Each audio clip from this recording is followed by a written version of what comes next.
ವಿದೇಶಾಂಗ ಇಲಾಖೆ ಸುದ್ದಿಗೋಷ್ಠಿ ನಡೆಸ್ತಾ ಇದೆ, ನೇರವಾಗಿ ಅಲ್ಲಿಗೆ ಹೋಗೋಣ. साथ ही दोहराया गया कि भारत में किसी भी सैन्य लक्ष्य पर हमले का उचित जवाब दिया जाएगा.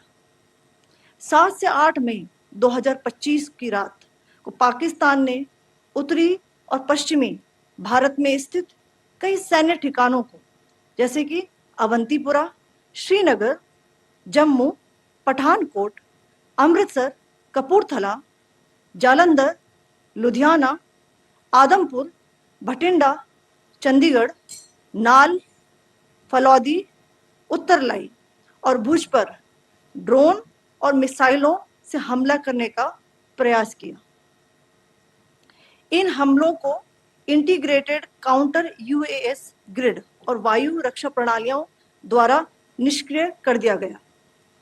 इन हमलों का मलबा कई स्थानों से बरामद हुआ जो कि पाकिस्तानी हमलों का प्रमाण है. 5. Pakistan attempted to engage a number of military targets in northern and western India using drones and missiles.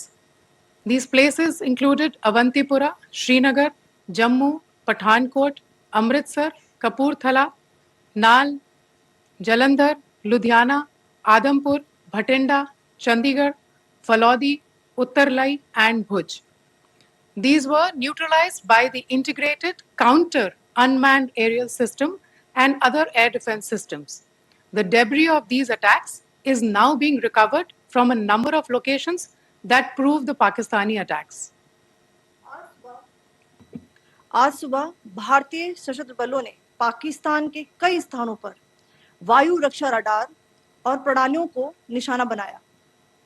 Bharat की प्रतिक्रिया समान क्षेत्र में समान तीव्रता के साथ की गई. यह विश्वसनीय रूप से ज्ञात हुआ कि लाहौर में स्थित एक वायु रक्षा प्रणाली को निष्क्रिय कर दिया गया. Today morning, Indian Armed Forces targeted air defense radars and systems at a number of locations in Pakistan. Indian response has been in the same domain with the same intensity as Pakistan. It has been reliably learnt that an air defense system at Lahore has been neutralized. Pakistan ने नियंत्रण रेखा पर आकरण गोलीबारी की तीव्रता बढ़ा दी है, जिसमें कुपवाड़ा, बारामूला, उरी, पुंछ, मेंढर और राजौरी क्षेत्रों में मोर्टार और भारी तोपखाने का इस्तेमाल किया जा रहा है. Pakistan has increased the intensity of its unprovoked firing across the line of control using mortar and heavy calibre artilleries in areas in Kupwara, Baramulla, Uri, Poonch, Mendhar and Rajouri sectors in Jammu and Kashmir. 16 innocent lives have been lost, including 3 women and 5 children, due to the Pakistani firing. Here too, India was compelled to respond to bring mortar and artillery fire from Pakistan to a halt. Indian Armed Forces reiterate their commitment to non-escalation, provided it is respected by the Pakistan military. Friends, this is, as I said, further to the briefing that was provided yesterday and some of the updates that have been just provided by Colonel Qureshi and Wing Commander Singh. I thought that we would just put to the events that started on 22nd April with the barbaric terror attack in Pahalgam into further context, because there is a certain amount of commentary that has happened with regard to the events since then. And more than the commentary, there has been a lot of disinformation that has been directed at us from across the border. So a few things that I would like you to keep in mind. First of all, there is mention on all sides of escalation. I think the first point that you have to keep in mind is the attack of 22nd April in Pahalgam is the original escalation. ये जो सिलसिला है जो हम देख रहे हैं आज की घटनाओं को लेके, ये 22 अप्रैल कि पहलगाम के हमले से शुरू हुआ है। एस्केलेशन वहां पे हुआ है और उस एस्केलेशन का जवाब भारतीय सेना ने, भारतीय फौज ने कल अपने एक्शन से दिया है। Secondly, I want to invite your attention to the involvement of the group calling itself the Resistance Front in these attacks. I pointed this out yesterday that this is a group that is a known front for the well-known Pakistan-based terrorist organization, Lashkar-e-Taiba. The group has been reported earlier. I mentioned to you about the Indian authorities providing information to the UN 1267 Sanctions Monitoring Committee. In fact, we are going to be meeting with the team again very soon, and we will be providing an update to the information that we have provided earlier. But what is interesting, दिलचस्प बात यह है कि संयुक्त राष्ट्र की सुरक्षा समिति में जब पहलगाम के हमले को लेके एक प्रेस वक्तव्य जारी करने की बात चल रही थी, तो आप सोचिए किस देश ने टीआरएफ का, द रेजिस्टेंस फ्रंट का उसमें मेंशन किया जाना, उसको अपोज किया, पाकिस्तान ने. This was after the fact that the TRF claimed responsibility for this attack not once but twice within a few hours after the incident on the 3rd April. And it is perhaps only after the full gravity of the incident was realized by its masters and handlers across the border that it was managed to back off from this claim. Obviously, that retraction doesn't convince anybody. तीसरी चीज जो मैं आपसे कहना चाह रहा था, और कर्नल कुरैशी और विंग कमांडर सिंह ने कल भी बड़े स्पष्ट शब्दों में और आज भी आपसे ये बात साझा की है. जो भारतीय रिस्पॉन्स है वो नॉन एस्केलेटरी है, प्रिसाइज है, सटीक है, मेजर्ड है और कंसिडर्ड है. Our intention has not been to escalate matters. We are only responding to the original escalation, as I said, and our response has been targeted, precise, controlled and measured. Only no military targets have been selected. Only terrorist infrastructure in Pakistan has been hit. Now, there are, as I said, a number of issues that have been raised in commentaries, and there's a lot of, as I said, unfounded disinformation and fabrication that has come. From across the border, and I would just like to use this opportunity to set the record straight on some of these issues. The first of these is Pakistan trying to wash its hands off any and all involvement with terrorism. I think the Pakistani information minister said there are no terrorists in Pakistan, and I think he was challenged on that in the television program that he was appearing on. But even if I partially repeat myself from yesterday, I think Pakistan's reputation as the epicenter of global terrorism is rooted in a number of instances where concrete evidence is available, not just to India, but to governments and authorities and agencies around the world. There are several terrorist attacks around the world where Pakistani fingerprints have been found.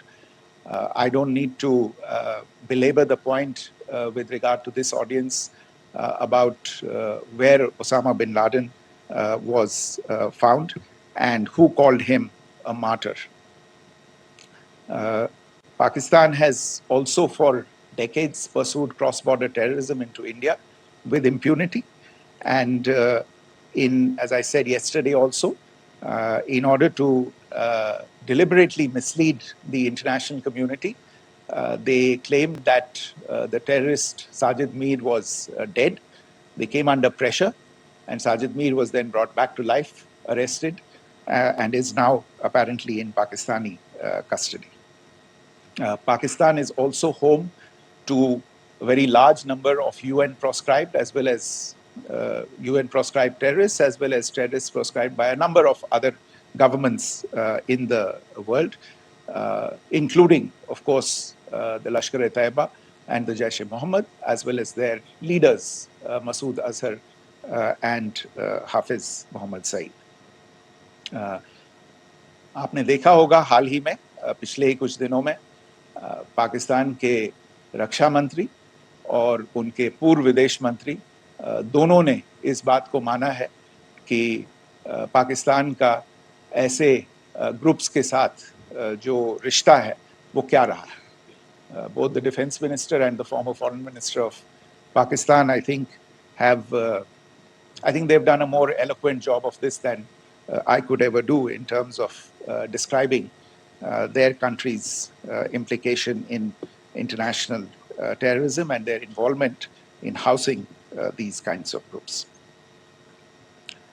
दूसरा जो विषय है वो है पाकिस्तान का जो एक दावा है कि एक इंटरनेशनल impartial investigation होना चाहिए, एक joint investigative committee होनी चाहिए. These calls for jointly investigating this heinous and barbaric attack in Pahalgam. Again, I think you know the history well on this. You know the track record well, and it is not a bright track record insofar as Pakistan is concerned. In fact, in the pursuit of justice for the victims of multiple terrorist attacks, whether it be Mumbai in 2008, in Pathankot in 2016, or many others. But in particular for these two attacks, India had offered to cooperate. India provided forensic evidence and urged Pakistan to bring the perpetrators of these attacks to justice. We, in particular with regard to the Mumbai attacks of 2008, where a Pakistani Lashkar-e-Taiba terrorist was captured alive, India provided extensive information and evidence related to the involvement of Pakistani terrorists in this attack. Cases were registered, but you are all aware that these cases have not progressed despite the formation of judicial teams, etc. And Pakistan has consistently stonewalled all efforts to move the investigation along. In fact, with regard to the Pathankot attack as well, a joint investigative team was formed. We gave access, unprecedented access, I should say, to Pakistani team to the site of the attack. Details of call records data and DNA, etc., were shared with Pakistan. We had shared with them details related that we had been able to access to the addresses of terrorists. We presented evidence against the office bearers of Jaish-e-Mohammed who had conspired in the attack and the handlers of the terrorists who facilitated them and guided them in. But there has been no movement on this. So in all of this, I think the experience has not been positive, and it certainly doesn't give us the confidence now to take at face value Pakistani assertions of wishing to participate in a joint investigation. These are just delaying tactics. These are just stonewalling tactics. And in fact, there is reason to believe that Pakistan uses the evidence that we provide only to cover its tracks and, in fact, defend the terrorists who we are looking for and obstruct the path of investigation. A third point that I wanted to address was the claim that only civilians were killed in the strikes on the 7th of May. We have made the point very clearly that all attacks on the morning of 7th May were against carefully selected terrorist infrastructure, terrorist targets. It is not clear to us, in fact, seeing some of the coverage of the after effects of these strikes, including the funerals for the terrorists that were held yesterday. I think a lot of you have seen the reports and the coverage on media. If only civilians, if any civilians were killed in these attacks, I wonder what message this picture actually sends to all of you. This is a question that is worth asking. It's also odd that the funerals of civilians are carried out with the coffins being draped in Pakistani flags and state honors being accorded. As far as we are concerned, the individuals eliminated at these facilities were terrorists. Giving terrorist state funerals may be a practice in Pakistan. Doesn't seem to make much sense to us. Pakistan has also claimed that India deliberately attacked religious sites. This is completely false again. I have made it clear that the targets were terrorist infrastructure, terrorist facilities, and locations connected clearly with incidents of cross-border terrorism into India. And it is in fact Pakistan that is misusing religious sites as a cover to in fact radicalize, direct and indoctrinate and train terrorists. In fact, contrary to what Pakistan is claiming, yesterday Pakistan launched a targeted attack on the Sikh community in the state of Jammu and Kashmir, hitting Gurdwara in Poonch and the homes of Sikh community members, which came under attack. And we know that at least 3 individuals were killed in that particular attack. Pakistan is also making attempts to, in fact, just to add to this point, the retaliatory action that Pakistan has taken, in fact, is impacting civilians. I showed you the picture of the Gurdwara and the Sikh community members who were killed in this. There are other civilians also who've been killed and injured in these attacks. In fact, since yesterday morning, a total of 16 civilians have been killed and 59 others have been injured in the attacks by Pakistan.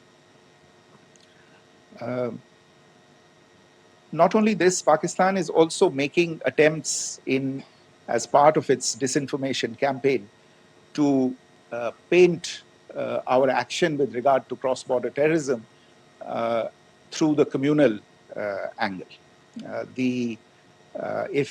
If that is the issue, then I think I can do no better than to cite or point you in the direction of the Pakistan Army Chief's speech of 16 April 2025. I think that is the last word in communal rhetoric. And in the Pahalgam attack itself, you are aware of the kind of religious profiling that was done there. And perhaps there is a linkage between these two events. I can only say that these nefarious designs will not be allowed to succeed in India. And it is to be noted that people from all faiths, all religions, all regions in India have unequivocally, not just in India but around the world, have condemned these attacks. The Pakistani claims of now responding to India's strikes of the 7th of May. As I said right at the outset, it is India which is responding. The original escalation was by Pakistan on the 22nd of April. We are the ones who are responding to that escalation with the action that was taken yesterday morning. And again, I would like to emphasize that the action was restrained.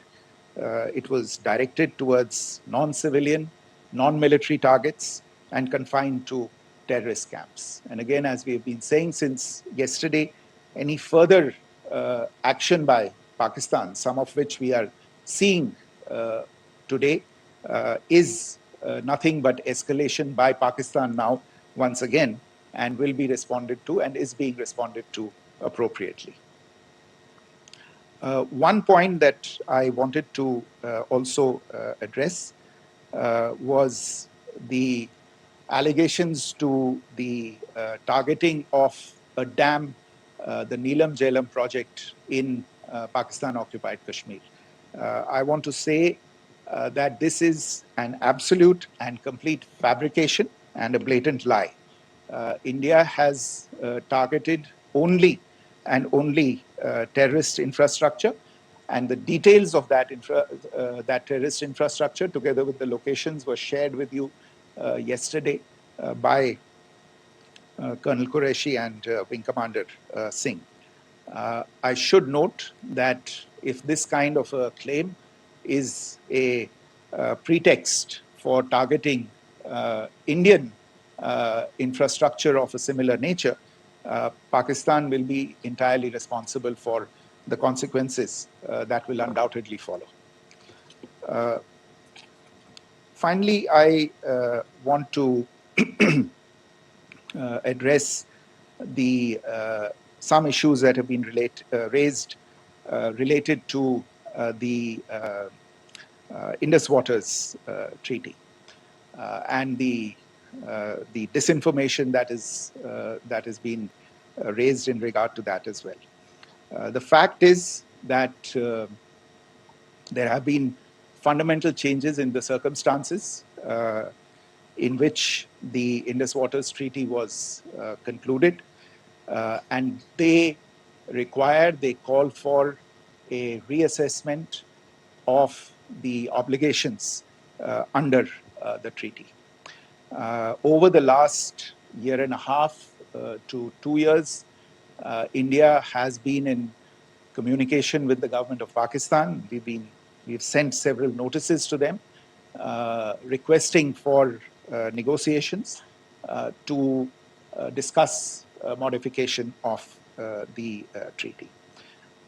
India has, for 6+ decades now, honored the treaty, even during periods when Pakistan imposed multiple wars on us, and even when relations were adversarial.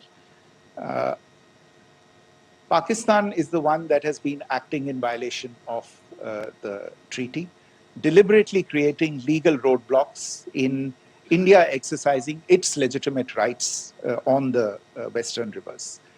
Any projects that India sought to build on the Eastern rivers, and even on the Western rivers, which we are allowed to by the treaty, were always challenged by Pakistan, thereby hampering our rights to utilize our legitimate waters under the treaty. In fact, if you see, the preamble of the treaty itself states that the treaty was concluded in a spirit of goodwill and friendship. Mark those words, concluded in a spirit of goodwill and friendship. ये भारत का धैर्य और भारत की सहनशीलता है जो 65 साल से हम इतनी प्रोवोकेशन के बावजूद इस ट्रीटी को निभा रहे हैं. However, as has been made clear earlier as well, Pakistan has not responded to our requests to enter into negotiations for a reassessment of the obligations under the treaty. A number of conditions have changed. This is a treaty that was based on the engineering techniques of the 50s and the 60s. We are living through the first quarter of the 21st century. Technological changes and technological advancements have to be taken into account. There are demographic changes, there are climate changes that have taken place. There is the imperative of clean energy, and of course, the terrorism that Pakistan has wreaked in the state of Jammu and Kashmir itself has hampered India's ability to exercise its rights.